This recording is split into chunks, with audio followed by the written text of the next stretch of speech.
Okay, we are now joined by head coach Dana Altman, student athletes Dylan Brooks and Chris Boucher. Elgin Cook. Elgin Cook. No, we didn't change it. That's who we told them we were bringing. Okay, They hold on. made a mistake. So who do we have? Elgin Cook. Elgin Cook. Okay, sorry, my mistake, our mistake. Elgin Cook and Chris Boucher. Yes. Okay. So we'll open it up with a statement here from Coach Altman and then throw it open to questions. Go ahead, Coach. Just very disappointing first half. They just killed us on the boards. They were much quicker to the ball, much more active. I'm not sure if it was the energy that was produced by them hitting threes, but they just did a tremendous job on the boards. And in fact, it was they had 15 second chance points, I believe, at halftime, and second half they must have only got one. But the first half, I thought them getting those second opportunities for 15 points was, really put us in a hole that we could never recover from. Okay, we're going to start right here. Remember, these are questions for the student athletes, please. Myron McAfee, ESPN. Elgin, how hard was it to stick with Buddy Hield throughout this game? He's a great player, and he was active. He was moving around a lot, and he made it tough on us. We tried to crowd him, tried our best to corral him and keep him out of open areas, but he made a lot of tough shots. Right here in the second row, or first row, excuse me. Stephen Herbert, City News Service, first for Elgin, then for Chris. How much does this loss hurt? Hurts a lot. My season is over. We're done. No one expected it. We was confident. We believed in each other, but this hurts a lot. Chris? I mean, it hurts for sure. I mean, I'll never be able to play with those guys, Elgin, Dwayne, that was their last season, and, just to see that we didn't give our maximum, it just hurts, That's all it is. Okay, we're going to go right here in the second row, please. Elgin, Mark Cannizzaro for the New York Post. You touched on it a minute ago about the tough shots that Buddy was making. That first one that he made over in the left corner, you looked like he had a hand right in his face over there. Was that kind of indicative of that he wasn't going to be stopped?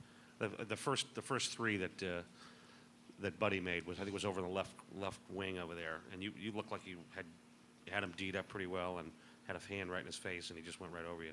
Yeah, I was trying to contest the shot. I was trying to make him put it on the floor. I should have been a little bit closer to him and made him drive it, I guess, but he's a great player. Myron, go ahead. Elgin, after watching film coming into this game on Buddy, what did you feel like you had to do to slow him down, and how hard was it to actually execute that plan in the game? We knew we had to make him put it on the floor. He shot a 8 for 13 for 3, so we didn't do our job as players, and it cost us the game. Go right back here, please, in the black shirt. Hold on, wait for the mic, please. Bob Kaiser, Orange County Register, to Elgin, and you guys have been very fluid all season long. You had about a 6.5-minute period where you guys didn't make a field goal, had a few turnovers. It was early in the first half, and that kind of seemed to be the big period where they stretched it out on you. What were you guys thinking during that period? Could you repeat the question? The audio, if we can turn his mic up a little bit, they couldn't hear the question clearly. There was a 6.5-minute period where you guys had a few turnovers and didn't make a field goal. That's very unlike you guys all season long. What were you guys going through your mind at that point? We was driving the ball a lot and just taking it one-on-one. Their players was collapsing, they was attacking the ball, and they was aggressive, and they sped us up a little bit, and we didn't share the ball that well this game. Any further questions for the student athletes? Last call. All right, thank you, gentlemen. We'll open up to questions for Coach Altman. We're going to go here on my left in the fifth row, and then we'll go to Myron. Dave Klein, ESPN 1280, the ticket coach. What kind of game plan did you try to come in to contain Buddy Hield today? Well, we thought Elgin, could stay after him a little bit, and he hit some tough ones. He hit some deep ones. It was one of those games that, I miscalculated some things. I thought Elgin would be able to handle him a little bit better, but I don't fault Elgin's effort or anything. I think he just hit some shots, and you know, we accomplished part of what we wanted to do. You know, we got him to turn it over 6 times, and, you know, by pressuring him, we weren't able to take advantage of those turnovers. But, you know, he just backed up and hit a few, that first one, or the last one before the half. And, you know, the first one that he hit, I mean, he hit 3 or 4 that, you know, I thought we guarded pretty good, and he just hit them. So Meyer on the left. Anybody else with question for Coach Altman? Go ahead, Bob. Coach, what you guys have dominated the boards a lot in most of your games this season. For them coming out and getting 11 offensive boards in the first half, so atypical. What did you guys talk about at halftime regarding You know, that? that was the real disappointing thing for our coaches and for our players. You know, they had 15, as I mentioned, second chance points in the first half. We had 4. That 11-point difference, you know, was the difference in the game. We were down 18, but, you know, if you just even that number up a little bit, and usually, you know, that's a number we're up on. But points off turnovers and points off second chance points have been what we've kind of lived on, and we didn't get either in that stretch. We were down points off turnovers, and we were down second chance points. Going right here, standing up next to the pole, please. Hi, Dana. Mark Myers, AP Radio. This was a historical season for your program. How do you balance the disappointment you're feeling now, but all knowing that you had a tremendous season when it's all said and done? Well, it's going to hurt for a while. You know, our guys are really hurting right now. You know, their goal was to get to Houston and try to make something happen, and we didn't accomplish that. So right now they're not feeling very good, but I think once they get some time to get over that hurt of this ball game, they'll look back and, you know, we won 31 ball games. We won the league. We won the conference title. You know, this is the Elite 8, you know, so we did some good things. But we did not have a good first half, and we got ourselves in trouble. And that's a credit to Coach Kruger and his staff. I mean, those guys are ready to play, and, you know, I'm just sorry I let my team down. You know, we weren't as sharp as we should have been out of the box. Any more questions for Coach Altman? We'll go back here. We got 2. Got 1 on the right in the back, and then we'll go over here. Richard Kroon, Tulsa World. Coach, in the second half, there was one chance it looked like where he might cut it to 10 with a 3, and then Buddy hits a long 3. I mean, did you feel like that was the one big moment you could have maybe pressed them? Well, we had some opportunities. You know, Tyler had a good look on the play that you're talking about. He's our best 3-point shooter, you know, wide open right in front of our bench. He had a good look. He missed it, and they come down and Buddy hit one. So we had a number of cases like that where we had opportunities to maybe put some baskets in a row, and we either missed an opportunity, a 3, or we turned it over. We turned the ball over 12 times, and OU scored, you know, 18 points off those turnovers. So again, the 2 areas we really, points off turnovers and second chance points, we got beat in both those areas, and that was the difference in the game. I'm going to go in the 5th row in the middle aisle, please. Coach, the free throw game against Duke, you went 8 for 17. Today you went 22 for 30. Was that part of your game plan to try and get the ball inside and get to the line?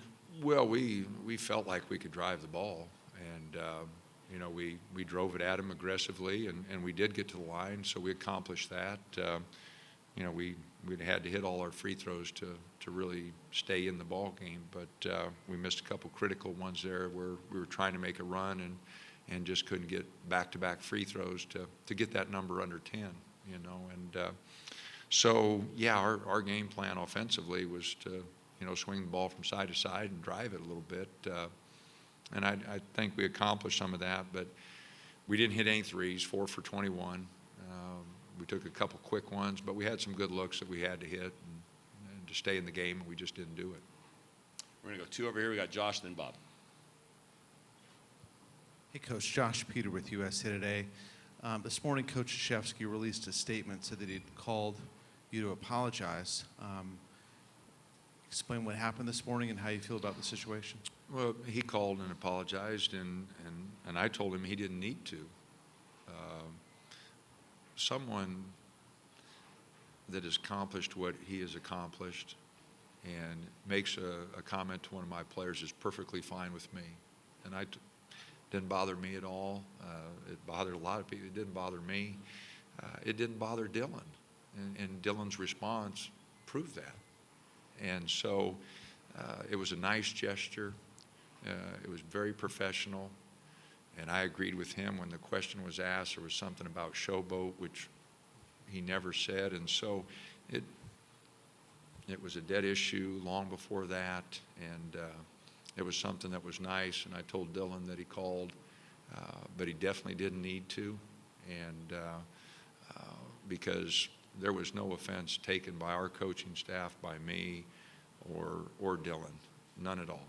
And so it's a dead issue. Bob, go ahead. Coach, Oklahoma's a pretty special team. Was there anything about them today that was stood out as far above what you guys saw in the Pac-12 this year? Buddy, a guy gets 37 on you. That's something. And no, I thought he had a phenomenal game, you know, and every time I felt like we were getting ready to do something, he'd jump up and make a shot. So other than the turnovers, which, you know, we probably should have jammed him even more than we did, and but other than that, you know, he's a tough guard, and the guy gets 37 on you.